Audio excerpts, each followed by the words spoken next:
chose que je sache, c'est que depuis plusieurs années, on assiste à des coups de magie, des coups de poker. Alors, oui, comme partout, il appartient aux coureurs de prendre leur destin en main.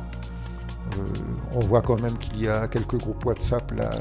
Zoran, bravo Bousquet, parce qu'il a quand même, je suppose, redonné un petit peu d'espoir à toute cette population guyanaise qui se pose des questions.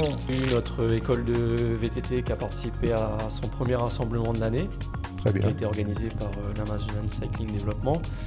On a eu quelques petits résultats là, de nos petits VTTistes qui se sont bien comportés.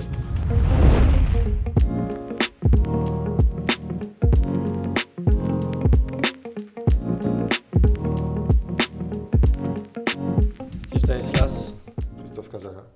bienvenue sur ce deuxième podcast. Premier podcast qui a assez bien marché. On a été deuxième tendance sur YouTube. On a fait 10 millions de vues en 72 heures.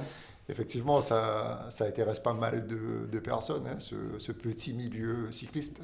Non, en tout cas, ça fait parler.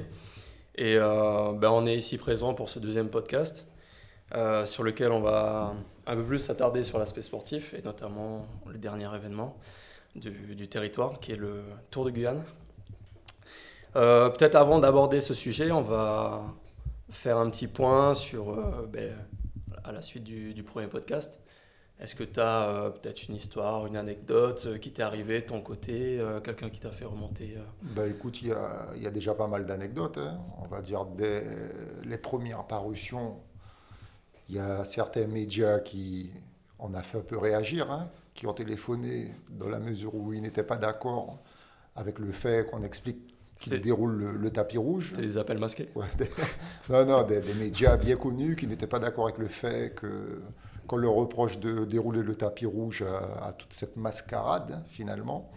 Et oui, on leur a répondu que, que nous, en tout cas, nous sommes responsables de nos propos et qu'il appartient à un journaliste, quand il a une information, la moindre des choses, c'est de fouiller, c'est de rentrer au fond des choses.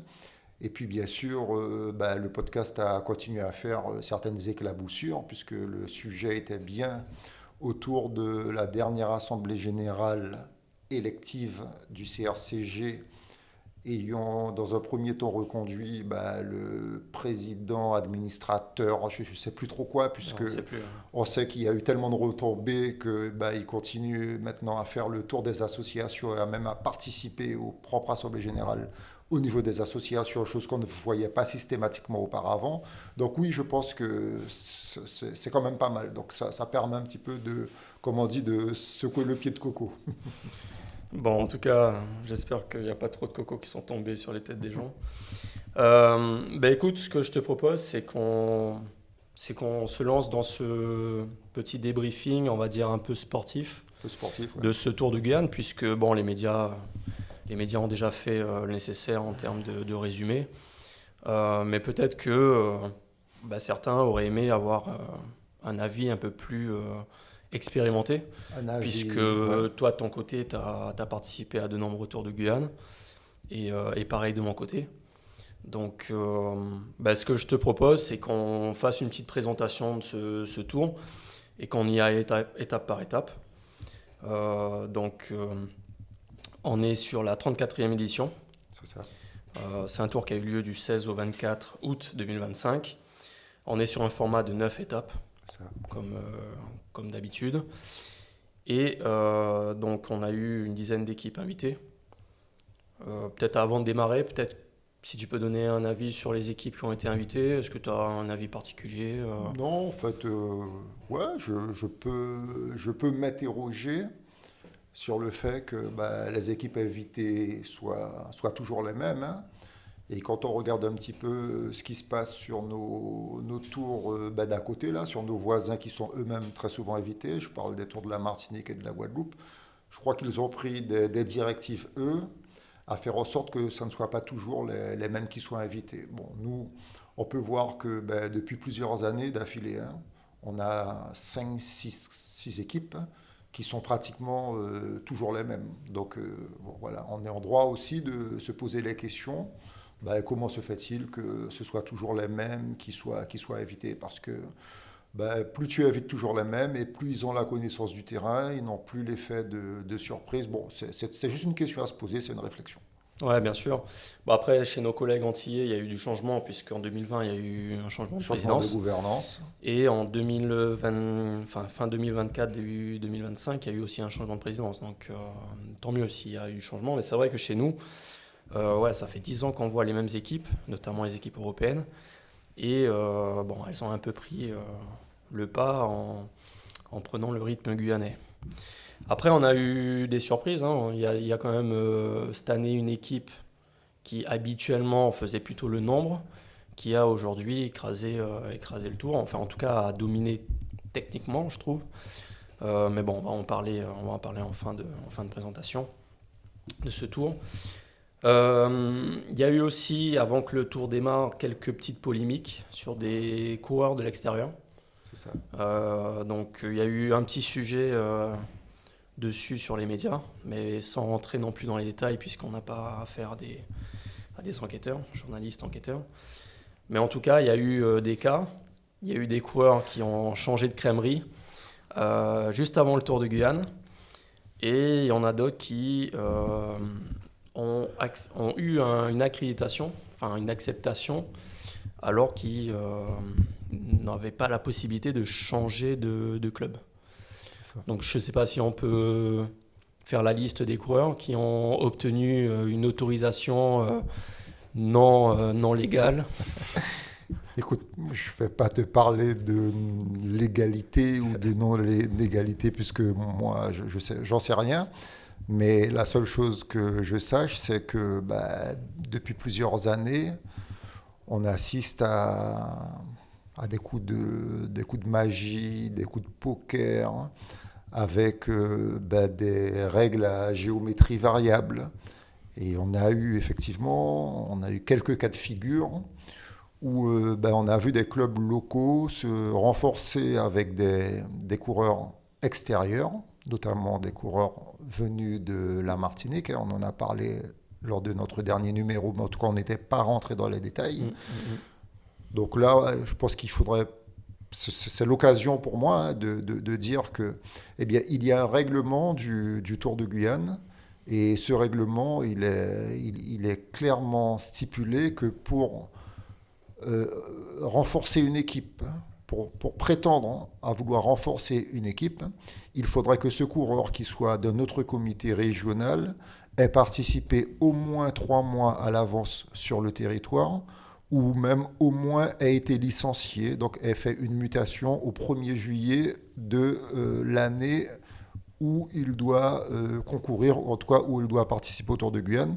Et donc, moi, à ma grande stupéfaction, c'est pour ça que je dis qu'il y a des tours de passe-passe, des tours de magie, des règles à géométrie variable, eh bien, à ma grande stupéfaction, j'ai pu m'apercevoir que des clubs ont bénéficié de certaines petites faveurs, comme c'est le cas depuis maintenant plusieurs années, certaines petites faveurs, de façon à ce que des coureurs issus de l'île voisine participent. Alors, toi, tu parlais de plusieurs choses. Moi, ce qui a souvent été mis en avant ici, ça a souvent été des dérogations. Voilà, donc des dérogations. Donc, quand ça arrange le pouvoir en place, ils savent te parler de dérogation.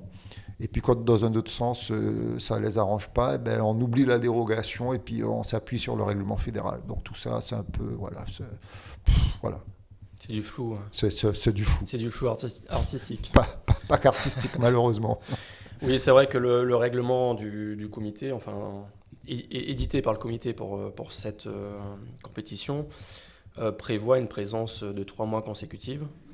Donc ça voudrait dire que les coureurs extérieurs qui ont participé au Tour de Guyane avec une équipe locale auraient dû être là depuis au moins 3 mois. Au moins 3 mois. Et il y a une deuxième règle, c'est une mutation avant le 1er juillet. En tout cas, la date limite, c'est 1er juillet. C'est ça. Et ça n'a pas été le cas sur une partie des coureurs qui ont participé. Il y a un cas aussi où il y a eu une dérogation alors que le coureur ne pouvait pas faire de mutation. C'est ça. puisqu'il avait déjà fait une mutation lors de l'année. On l'a quand même autorisé. Et puis il y a un dernier cas. Apparemment, il y avait un coureur clandestin, si on peut le dire comme ça. Go Brighton. Donc notre ami Brighton, qu'on salue, qu'on continue à saluer, Ouais, notre frère du qui Guyana. nous regarde depuis le Guyana, qui lui n'a pas eu d'autorisation. On a eu des excuses assez farfelues. Pétéchou. Donc pas de papier, pas en règle, pas de comité. Il y avait quoi d'autre? Pas de licence, enfin c'était tout et n'importe quoi. Et au final, notre ami Brighton, mais on l'a vu au championnat du monde. Aux côtés de Pogacar. À côté de Pogacar. Voilà, Pogacar qui fait champion du monde. Donc bon, pour quelqu'un qui est sans papier. Qui n'a pas de papier, ouais, c'est quand même bizarre. C'est assez vraiment bizarre. En tout cas, sur cette compétition, donc il y a eu un départ à Cayenne. Une première étape qui est partie du palais de la CTG. On peut dire qu'on assiste à un copier-coller. Un copier-coller, hein, comme justement copier-coller avec les équipes qui viennent de l'extérieur, copier-coller très souvent sur les parcours. Bon, après, je pense qu'il faudrait plus poser la question aux organisateurs. Je pense qu'eux seuls savent, même si moi j'ai ma petite idée dessus. Mais bon, eux seuls savent. Après, peut-être que ce que je te propose, c'est qu'au fur et à mesure du déroulé des étapes, peut-être qu'on pourra plus rentrer dans les détails justement sur les parcours. Ouais, parce que bon, ça fait une vingtaine d'années que le Tour de Guyane démarre par une étape. Parce qu'avant, habituellement, c'était un prologue. C'est ça. Et là, cette fois-ci, on est sur une étape. Ça fait 20 ans qu'on est sur ce format. Donc voilà. Au niveau des résultats, le vainqueur de cette étape, ça a été Jules Decock. C'est ça. Donc Jules Decock était du Global Cycling Team, donc l'équipe de la Hollande. On peut annoter aussi Emiliano Villa, qui s'est fait écraser par la moto caméra de nos collègues Guyane Première.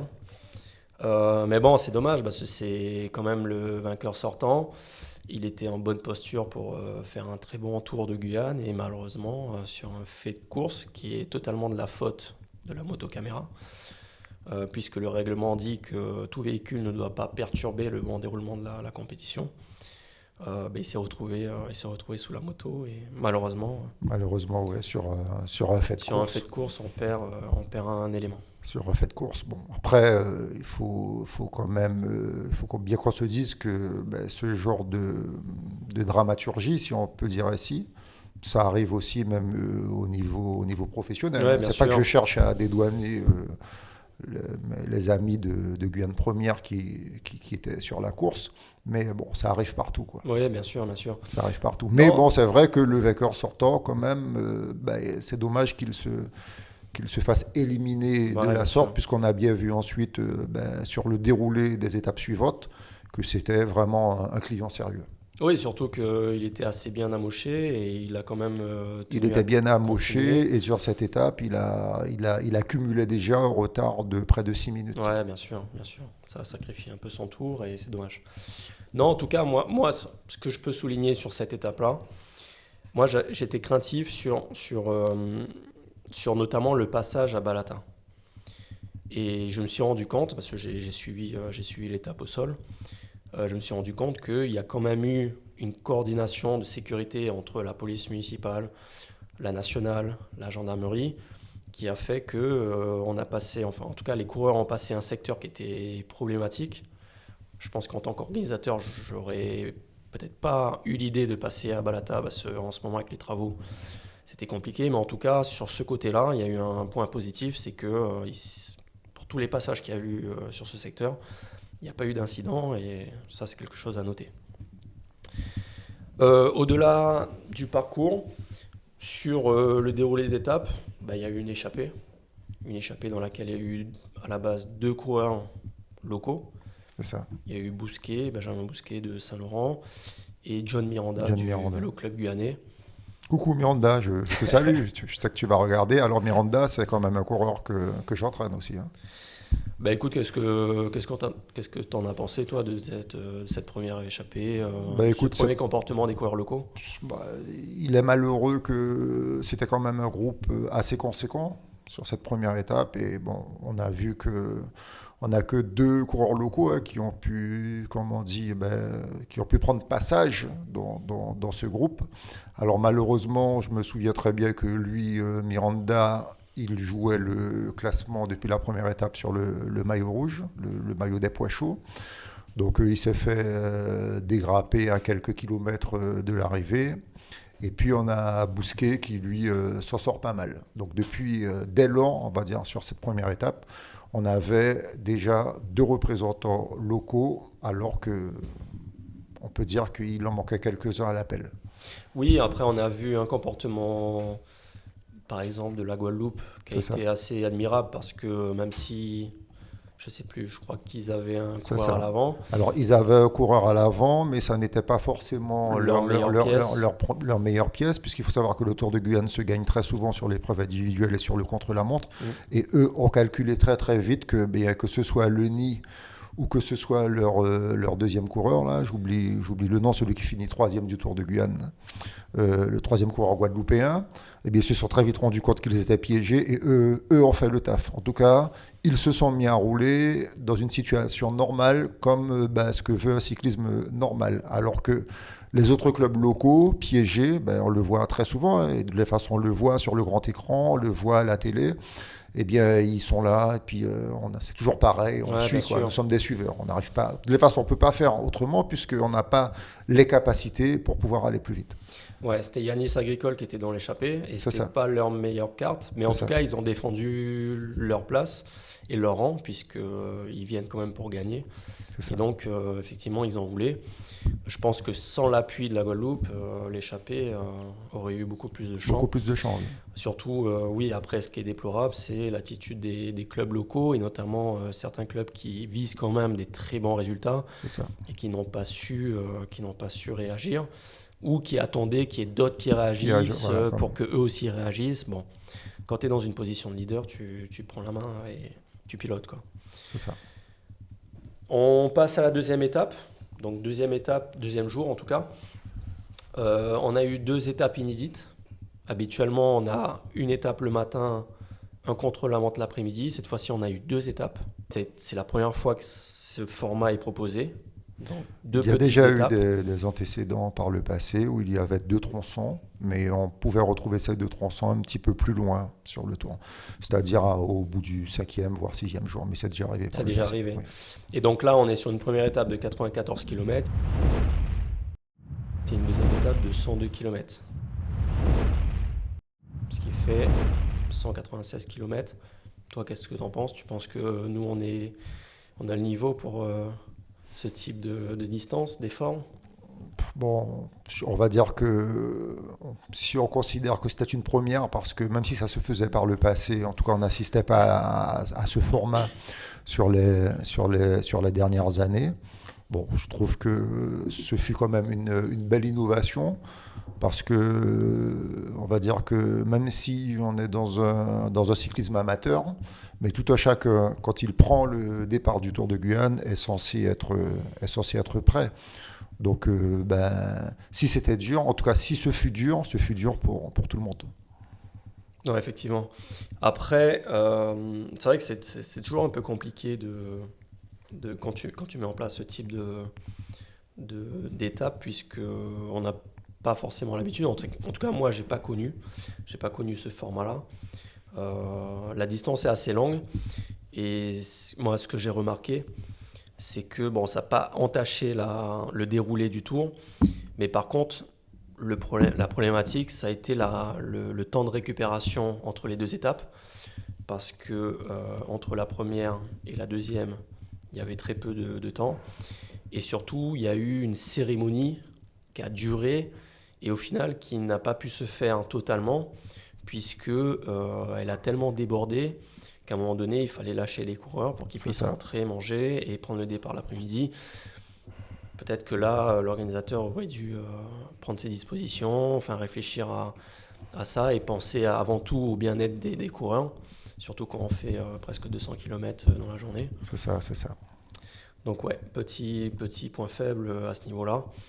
Au niveau résultat, c'est le coureur guyanais Nubul, Owen Nubul, du vélo club de Sinnamary, qui gagne la première étape. Pareil, petite échappée. De Kock qui perd son maillot. On voit que lui, il était plutôt venu pour s'amuser. Pour s'amuser, oui. Pour s'amuser.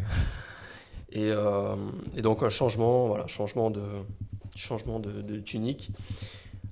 Et sur la troisième étape, donc le deuxième tronçon de la journée, on a eu en vainqueur Ronald Gérant du team Kama CCD, donc Guadeloupe. C'est ça. Voilà. Qu'est-ce que tu as pensé là de cette journée? Non, journée normale avec, on va dire, des vainqueurs normaux, puisque c'était une course pour des punchers. Oui, en sachant que l'après-midi, on a eu quelques représentants guyanais dans l'échappée. C'est ça. Et que malheureusement, on finit troisième avec Terry Sansemoy. C'est ça. Bon. L'étape du lundi, on est sur une étape traditionnelle. Cayenne Sinnamary. Sinnamary, ça n'a pas changé depuis 33 ans. Pareil. Donc, la victoire, je vais te dire ça de suite. On a vu la victoire de Léo Roy du Québec. C'est ça. Donc Québec sont venus avec une belle équipe. Belle équipe De jeunes. Belle équipe, ouais. Et j'étais assez ravi d'être sur place. Ils avaient aussi participé au Tour de Guadeloupe, je crois, il me semble. C'est ça. Et donc ça a été une arrivée à deux. Donc il y avait accompagné de Lacaille. C'est ça. Lacaille qui a porté le maillot à partir de Saint-Laurent. Donc là, qu'est-ce que tu peux... L'attaque s'est faite, je crois, à 25 km de l'arrivée. Ouais, je crois qu'ils étaient, comme tu l'as souligné, il y avait 3 coureurs locaux dans le groupe. Il y en a un, sur les 3, il y en a un, je sais, qui ne faisait plus partie de cette échappée. Après, il restait Bousquet et Serrano Caimi. Et puis, de ce groupe, tu en as quelques-uns qui se détachent. Et puis, l'arrivée se fait tout naturellement à Sinnamary. On se retrouve sur cette troisième étape avec Bousquet qui se replace aussi au général. Sachant que Bousquet, on sait que c'était aussi un prétendant à la victoire finale. En tout cas, Bousquet faisait partie de nos rares chances de victoire guyanaise. Ouais, ce qu'on peut dire. Ouais. Donc lui, on voit qu'il se replace. Clairement. Donc oui, il prend le maillot à l'issue de cette étape-là. C'est ça. Et on voit, oui, que lui, il s'était préparé réellement c'est ça. Pour ce tour. Et en tout cas, il n'a pas flanché. Jusqu'à ce jour-là, il n'a pas flanché et il a tenu son rang. Il a tenu son rang. Bravo Bousquet, parce qu'il a quand même, je suppose, redonné un petit peu d'espoir à toute cette population guyanaise qui se pose des questions et qui se demande pourquoi nous n'y sommes pas, pourquoi nous n'y sommes plus depuis plusieurs années. Et en tout cas, bravo à Bousquet parce que par le travail, en tout cas le travail paie, par rapport à ces nombreux stages qu'il a pu faire, eh bien, en tout cas, il ne sort pas bredouille parce qu'au moins, il porte le maillot au moins sur une journée. Non, c'est clair. Surtout que c'est pas évident d'aller chercher le maillot sur un Tour de Guyane.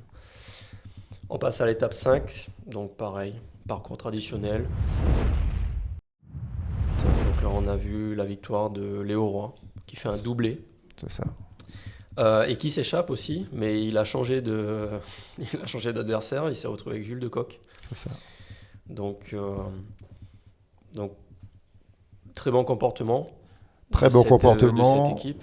De cette équipe, mais surtout lors de cette étape, il est à noter qu'il y a une grosse cassure, que lui, Bousquet, avec sa tunique jaune, se retrouve piégé juste avant la bretelle de Mana. Alors il est aussi à noter que l'équipier de Bousquet, Nicolas Evenson, se retrouve lui dans le groupe de tête. Alors bon, certains se sont posé des questions à savoir pourquoi le coureur Evenson ne se retrouve pas à côté de Bousquet, qui est le leader. Donc ça aussi, that is a question, point d'interrogation, au niveau des stratégies même des clubs, sachant que quand un groupe avec autant d'éléments se retrouve en tête et avec autant de courants extérieurs, autant d'Européens, il y a très souvent les échappés arrivent à leur terme.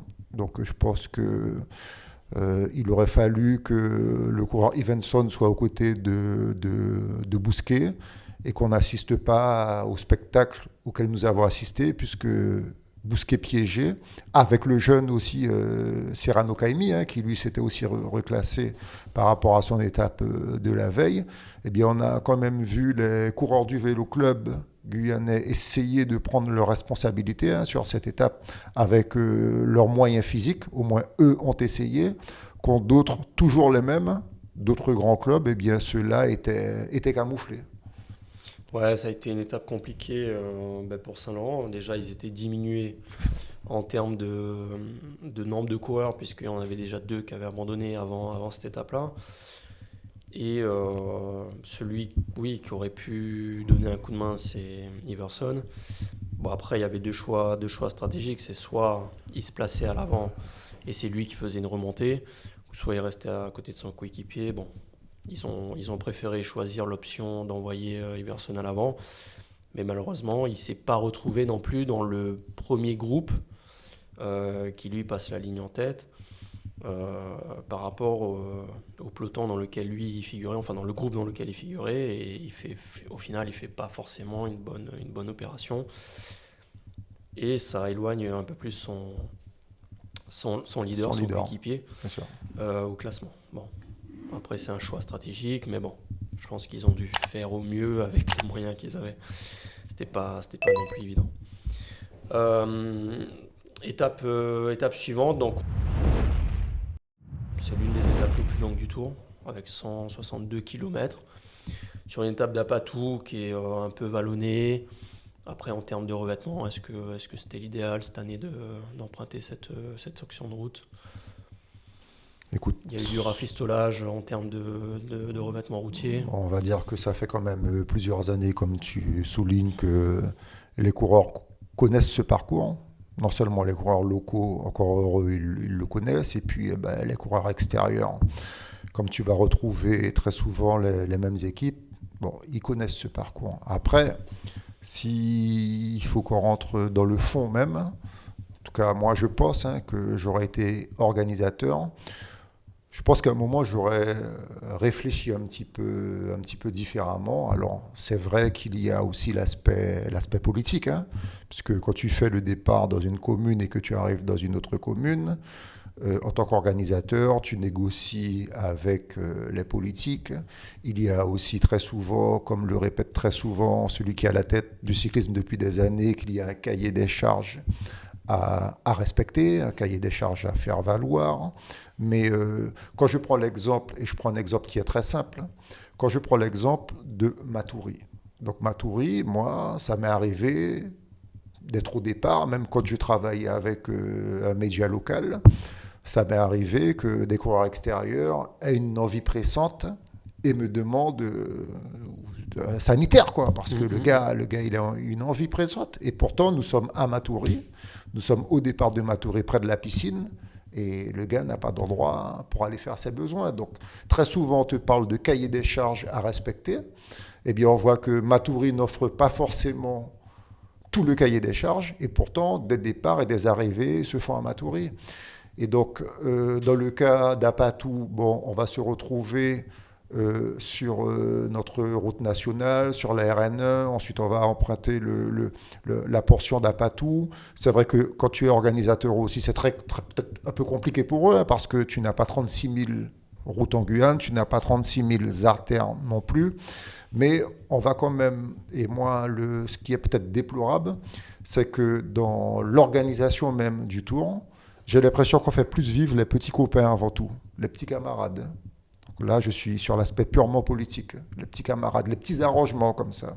Et moi, on a le droit de se dire aussi, quand tu organises un Tour de Guyane et quand tu organises des équipes extérieures, il faut savoir que quand tu es un athlète, un coureur cycliste, alors tu peux être soit un grimpeur, Tu peux être soit un rouleur, ou tu peux être un routier sprinter, tout comme un rouleur en contre-la-montre dans l'effort solitaire. Et malheureusement, moi, je me rends compte que le tracé, il est toujours le même, le parcours est toujours le même, et que quelque part, il n'y a aucune réflexion même poussée, parce que même si nous avons pas beaucoup d'artères, mais je donne un exemple, pourquoi n'a-t-on jamais réalisé un départ de Regina ou de Saint-Georges pour une arrivée à Cacao? Et là, on parle d'une vraie étape de montagne. Là, on parle d'une vraie étape de montagne qui pourrait avantager les grimpeurs. Mais moi aussi, très souvent, hein, ce qui me revient quand je travaille avec le média avec lequel je travaille, les coureurs extérieurs, en tout cas ceux qui sont grimpeurs, ils te disent, moi, j'ai plus envie de revenir en Guyane parce que c'est trop compliqué. On est tout le temps sur du plat. Si tu n'es pas un bon puncher, eh bien, tu n'auras pas de résultat. Si tu n'es pas un bon puncher, eh bien, peut-être que, voilà, moi, si je suis un grimpeur, eh bien, j'aurai des résultats au petit bonheur à la chance. Et très souvent, le Tour de Guyane, il s'est aussi dessiné comme ça, au petit bonheur à la chance. On est dans une espèce de toile d'araignée, c'est un peu cafouillis, et puis c'est au petit bonheur à la chance. Et puis tout ça, ça se décante sur les contre-la-montre. Mais on voit aussi que auparavant, tu avais des contre-la-montre qui étaient longs, qui faisaient 17, qui faisaient 20 km.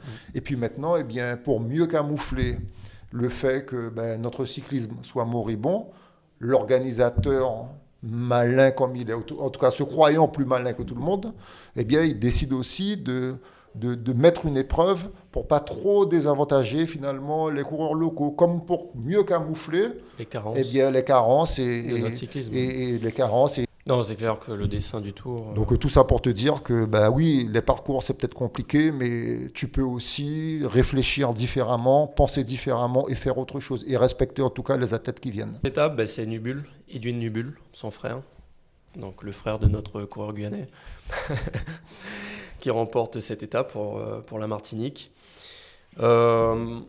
Étape suivante, donc on est sur l'étape 6.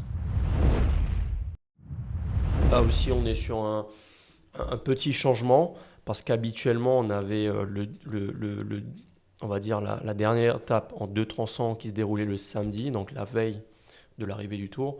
Et cette fois-ci, cette étape en 2 tronçons s'est déroulée le jeudi, durant la semaine.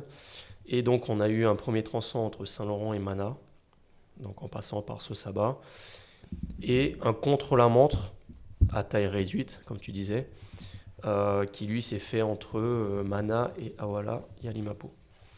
Donc déjà, sur cette première étape, un peu traditionnelle, puisqu'on connaît Sosaba, on y passe dessus.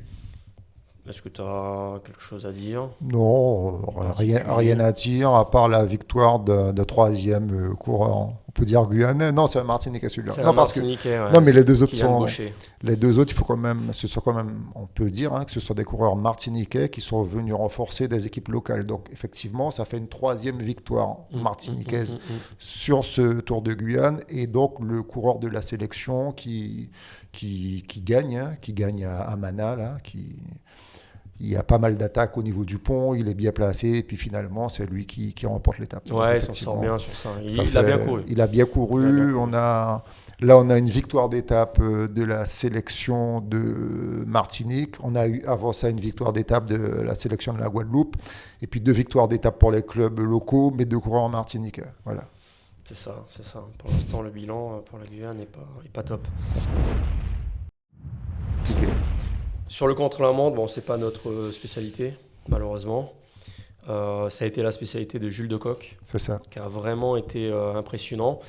Ce qu'il faudrait souligner, c'est qu'il y a une série de coureurs qui ont fait des très bons temps, qui n'avaient pas de vélo de contre-la-montre. C'est ça. Et qui ont battu des coureurs qui, eux, avaient un vélo de contre-la-montre. C'est ça. Tu as un petit avis dessus? Comment ça se fait? Tu es censé avoir un avantage en ayant le meilleur matériel, au final tu l'as pas. Est-ce que le matériel n'est peut-être pas aussi important que ça? Ça peut mériter des questions. Je vais dire que à armes égales, le matériel va compter.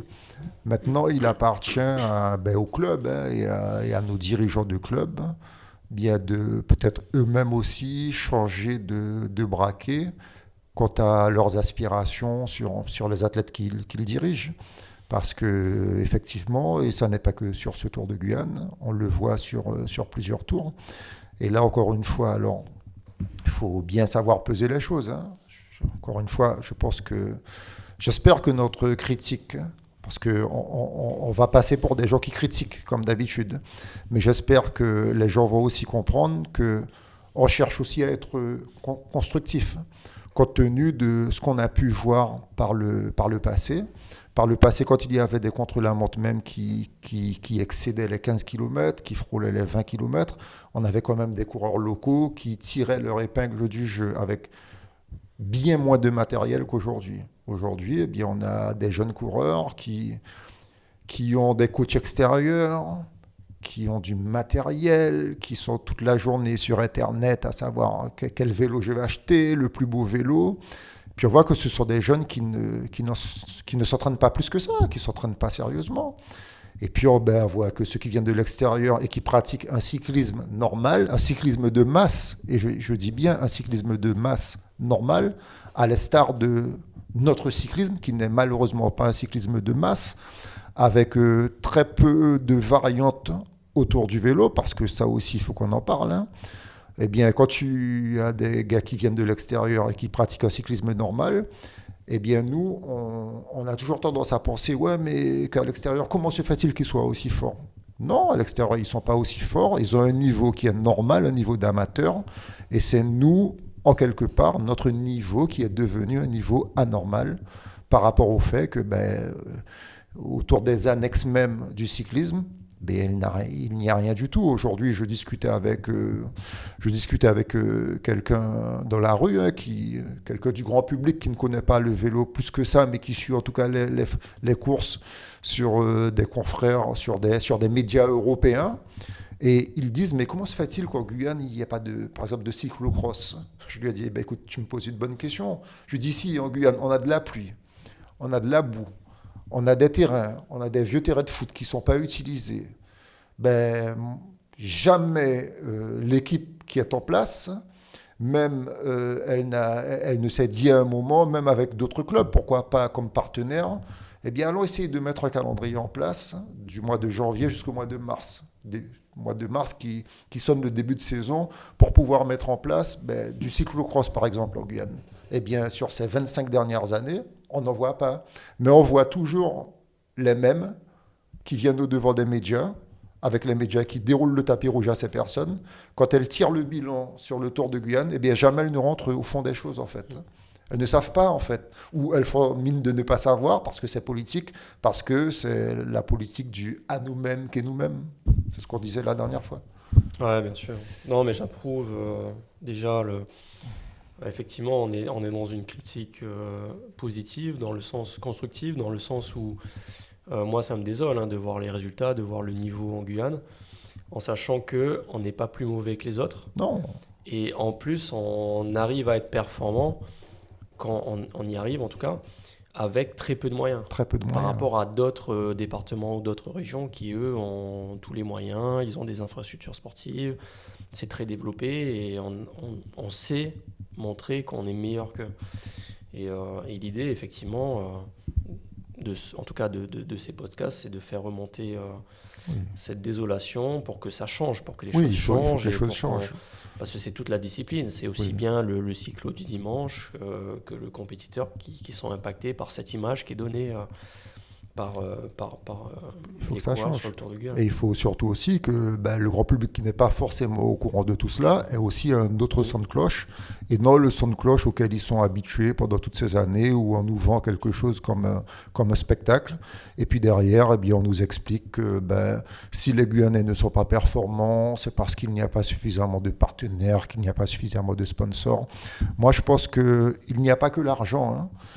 Si on n'arrive pas à faire, comme on a souvent dit, avec ce qu'on a chez nous, et pourtant on a un terrain pour ça, on a la Guyane qui est faite pour ça, la Guyane terre de jeu, terrain de jeu, il y a plein de possibilités, mais malheureusement on a des personnes qui sont restées campées sur leur position pendant des années, puis qui, je vais être gentil, mais qui sont en train de se faire un espèce de truc cérébral, je ne vais pas dire le mot, mais voilà quoi. Ouais, on va éviter les infos. Yes, on va passer à l'étape 7. Donc celle du vendredi, Saint-Laurent et Rakubo. Étape habituelle. Donc là, on a eu la victoire de James Ambrose Parrish, donc du vélo Schkil. Vélo style, ouais. Le club anglais qu'on invite depuis maintenant plus d'une dizaine d'années. C'est ça. Petite échappée. Alors, petite échappée, mais on peut voir hein, que sur ce Tour de Guyane, c'était quand même une équipe qui avait des prétentions sérieuses quant à la victoire finale, puisque déjà d'une part, ce sont des coureurs qui connaissent le terrain à la perfection, puisque parmi eux, on retrouve des gars qui ont l'habitude de venir concourir sur le territoire. Et puis on s'est aussi rendu compte que cette année, ils n'étaient pas forcément venus faire de la figuration. Et puis on a aussi vu, moi j'ai aussi observé que tactiquement, ils n'ont pas fait beaucoup de bruit. Mais à chaque fois, petit à petit, ils tissaient leur toile et ils ont su bien se placer, puisqu'à un moment donné, ils occupaient même les 3 premières places du classement général. Ouais, cette équipe anglaise, franchement, cette année, elle m'a fait rappeler les grandes années de la Guadeloupe. C'est ça. Quand il y avait toujours un coureur à l'avant, voire deux, et tu t'en sortais jamais parce qu'il y avait toujours 3-4 coureurs de la sélection de la Guadeloupe qui étaient au classement. Et au final, cette année, c'est les Anglais qui ont fait une stratégie à la guadeloupéenne. Et chaque étape, il y avait toujours le replacement d'un de leurs coureurs. Et franchement, ouais, ils ont vachement bien manœuvré. Donc ouais, sur cette étape, au final, c'est arrivé au sprint. Donc il n'y a pas eu de chamboulement. Étape 8, Sinamari Makuria. Donc là, le petit changement de cette étape-là, habituellement, c'était le circuit à Kourou. Donc cette année, Kourou n'a pas été ville départ, ville arrivée. Donc petit changement, donc au lieu de faire le tour sur Kourou, c'est directement descendu à Makuria pour faire un circuit à Makuria. Peut-être qu'il y a eu des désaccords politiques. En tout cas, voilà, il y a eu un petit changement. Il y a eu un petit couac aussi sur ce parcours-là où les coureurs devaient passer à Matiti. Finalement, ça n'a pas été le cas. Ils sont restés sur la nationale. Il n'y a pas eu une grande incidence, mais il y avait quand même un point chaud qui était prévu dans ce secteur, en sachant qu'il y avait quand même une bataille sur ce maillot. C'est ça. Ça se jouait à un point, le classement final. Est-ce que ce changement a eu un impact sur ce classement ? J'ai pas de boule de cristal, mais quoi qu'il en soit, il y avait quand même ce poids chaud. Et puis, par rapport au fait que les coureurs n'aient pas emprunté cette déviation, puisqu'on parlait de la route du côté du lycée agricole là, de Matiti. Ça, en fait, c'était pour faire une boucle et pour ressortir sur la RN1. Écoute, il y a eu ce fameux couac entre je crois, ce qui était devant, là, ce qui ouvrait la route avec les forces de l'ordre. Bon, il y a eu un couac, c'est quand même dommage que le poids chaud n'ait pas pu se faire. Oui, surtout qu'il n'a pas été repositionné. C'est ça. Il a été clairement annulé, ce point chaud. Et malheureusement, on ne saura jamais si ça aurait changé la face du monde. Sur cette étape, c'est Léo Roy. Encore. Donc 3e étape. Encore. Donc il remporte. Il est arrivé seul devant Grégory Zapata et Owen Nubul, le coureur guyanais du vélo club. Le club Sinamari qui fait 3. Tu es solo, Christophe. Dernière étape. Pareil, pas trop de changements sur cette étape-là. Donc Kourou-Cayenne. Donc départ, alors pas au centre-ville de Kourou, mais au centre spatial. Donc j'imagine que le partenaire n'était pas Kourou, mais le centre spatial. Donc c'est peut-être pour ça que le départ a eu lieu devant le musée de l'espace. Il y a quand même eu un fictif. Peut-être c'était pour dire bonjour en passant devant la mairie, que les coureurs disent bonjour. Il y a eu en fait, les coureurs ont emprunté le circuit habituel de Kourou. Donc avenue des Roches, passer devant la mairie. Non, ils ne sont pas passés. Non, il n'y a pas eu ça. T'es sûr qu'il n'y a pas eu ça. Ici, sur le parcours, c'est ce qui est marqué. Il y a eu le tour en ville, le tour habituel en ville, et puis le départ a été donné juste avant le pont. Ouais, je m'en souviens pas. Hein. Il me semble que c'était direct. Hein. Donc là, on a failli perdre notre leader, Benjamin Bousquet, qui tombe à 3 ou 4 tours de l'arrivée, au rond-point du rectorat. Il arrive quand même à repartir. À revenir. Il revient et il garde sa place. Il nous a fait un coup de Superman. Hein. Il est resté bien 4 minutes au sol. Il est resté très longtemps au sol et puis, il a fait un très beau segment Strava entre le rond-point du rectorat et il revient fort. Il revient fort. Donc là, on est sur vainqueur de l'étape, Mathieu Goulet du Québec. C'est ça. Québec qui est reparti avec 4 étapes. Ouais. Donc ils ont fait vraiment un très frappé beau fort. tour. Ouais. Et on a une 3e place de Charlie Lacaille qui portait le maillot. C'est ça. Et qui l'a perdu au profit de son coéquipier. Et donc son coéquipier, c'est Oscar Hutchings. Petit bilan de ce tour. Toi, qu'est-ce que tu en as pensé sportivement, au niveau organisation ? Non, on va dire que au niveau organisation, bon, il y a les couacs, ça arrive un peu, hein, ça arrive un peu. On va pas dire que ça soit anormal, loin de là, mais au niveau organisation, c'est du copier-coller. Hein. C'est du copier-coller et malheureusement.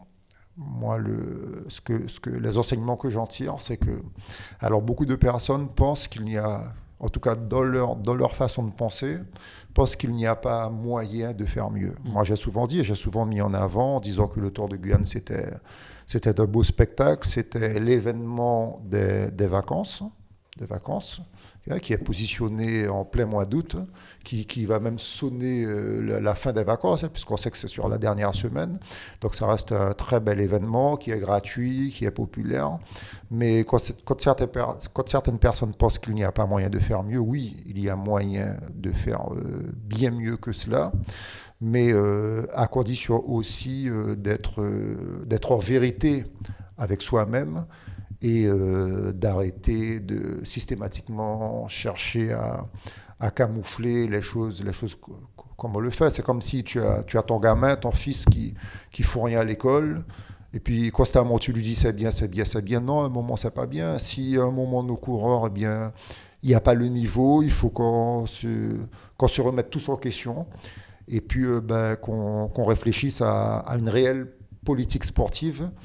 Et puis qu'on sorte de la léthargie dans laquelle on est plongé depuis malheureusement 2 décennies. Parce que ça, c'est la réalité. Non, c'est clair. Ça fait beaucoup d'années que le format, en tout cas en lui-même, de ce tour ne change pas. Et c'est dommage parce qu'il y a des nouvelles perspectives à envisager.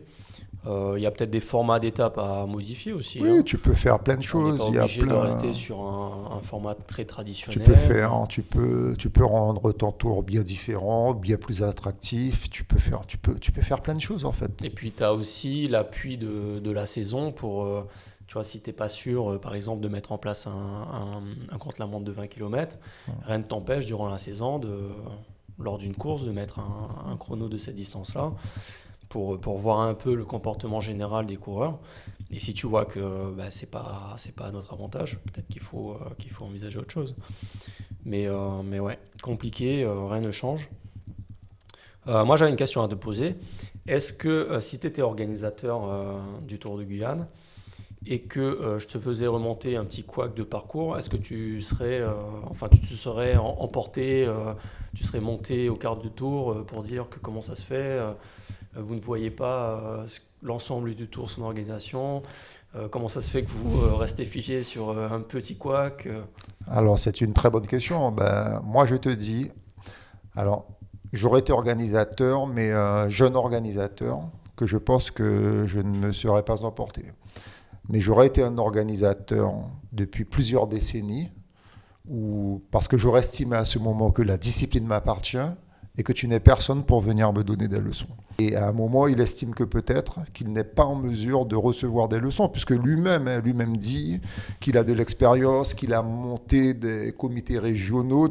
Et donc, voilà, il a monté des comités régionaux, il a siégé au comité fédéral de la Fédération française de cyclisme, il est un peu partout. Donc moi, je n'aurais pas accepté. Moi, en tant que jeune, après peut-être 2 mandats, oui, ça serait passé, mais non, moi, un gars comme moi, j'ai fait trop de mandats pour que tu puisses venir me donner des leçons. Non, Ouais, pas... donc c'est insolent de ma part de t'avoir posé. Ouais, non, je me mets dans la peau, hein, je me mets dans la peau. Voilà. Non, mais bon, absolument pas. Ouais.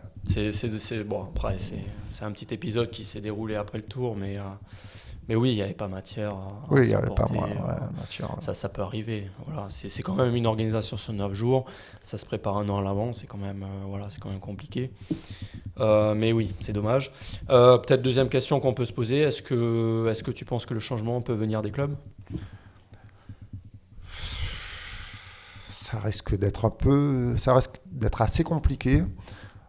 Je pense qu'on en parlera dans le prochain numéro, on rentrera en détail, hein, mais moi je pense que ça sera assez compliqué parce que, comme j'ai souvent dit, dans les clubs, il y a très peu de clubs qui affairent autour de cette structure. Et malheureusement, dans le très peu de clubs qu'il y a beaucoup on va dire, ce sont des familles, quoi. À nous-mêmes qu'est nous-mêmes, c'est nous et nous. Donc pour changer les mentalités, ça risque d'être un peu compliqué, tu sais. Quand on a réalisé le premier podcast, alors même s'il y a des personnes qui nous disent « Ah ouais, c'est bien ce que vous avez fait parce qu'il y a un autre son de cloche », mais ces mêmes personnes qui venaient nous dire que c'est bien, on a senti quand même qu'elles étaient un peu affectées parce qu'elles se disent « Mais il n'est pas bon quelque part. En tout cas, dit trop bête, laissez faire, tu vois, laissez rouler. » Donc pour moi, ça risque d'être... je pense qu'on est encore reparti pour quelques années comme ça, malheureusement. Et est-ce que une révolution est envisageable par les coureurs ? Alors oui, comme partout, il appartient aux coureurs de prendre leur destin en main. On voit quand même qu'il y a quelques groupes WhatsApp là, où de temps en temps il y a quand même des débats qui sont assez bien. Donc on sent qu'il y a quand même une réflexion de certains coureurs. Mais pour qu'il y ait aussi une émergence, il faudrait que dans les petites catégories, qu'il y ait du volume. Ça, on le dit très souvent. Et dans les petites catégories, malheureusement, au cadet, il y en a pas. En tout cas, sur la saison 2025, il n'y en avait pas 15 qui prenaient le départ. Quant aux juniors, s'il y en a 5-6, il y en a beaucoup. Donc voilà, après, si tu n'as pas de génération qui prennent le relais, et si on se retrouve toujours avec les mêmes, je peux te dire que ça risque d'être compliqué. Et après, la dernière fois, on expliquait aussi qu'il y aura on a aussi la date de la future élection qui aura lieu qui est prévue pour le 17 janvier.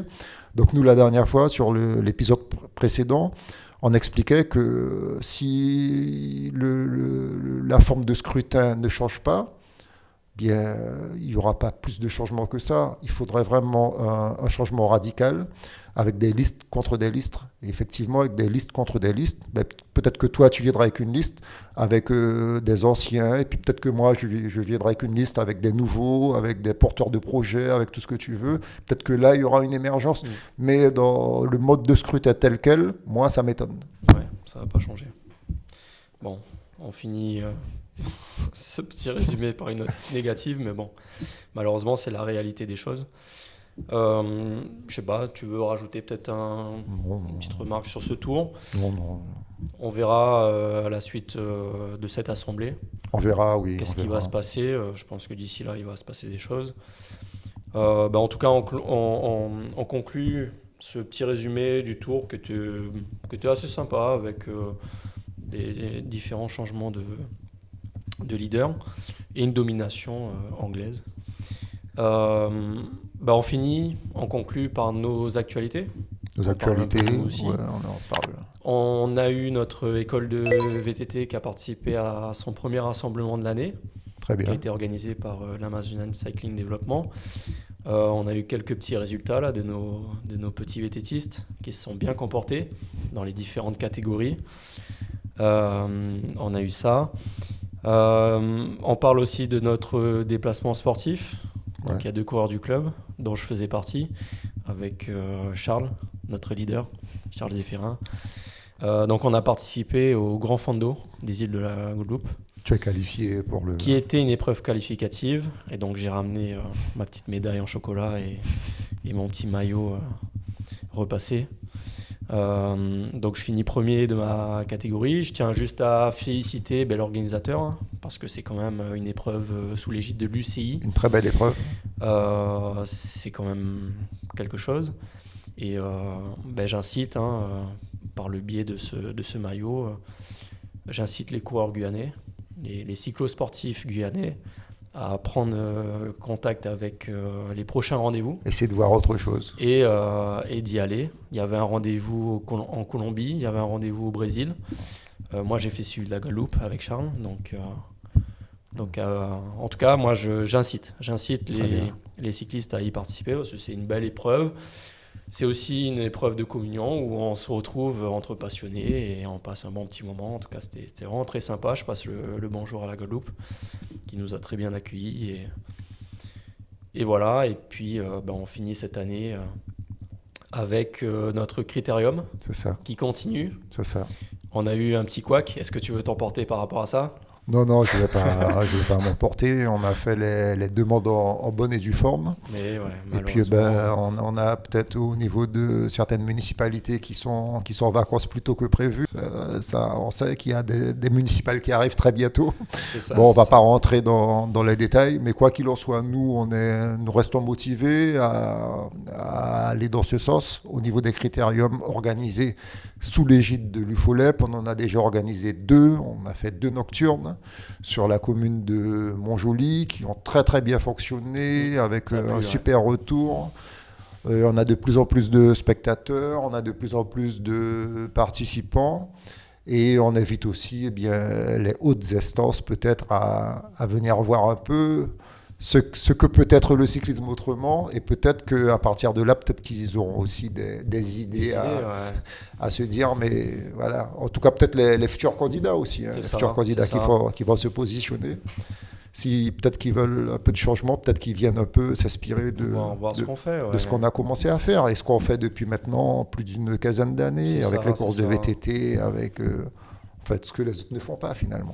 En tout cas, ils sont les bienvenus et ils verront qu'on Ils verront, s'amuse ils bien, verront qu'on qu'on passe s'amuse un bon bien. moment, que tout le monde passe un bon Dans moment. un très bon état d'esprit. C'est ça. Et tout le monde repart avec son petit cadeau. Voilà. Une course finie, on est payé tout de suite. Voilà, c'est ça. Je te remercie, Steve.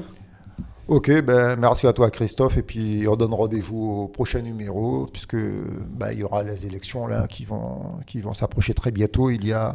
On promet un numéro explosif.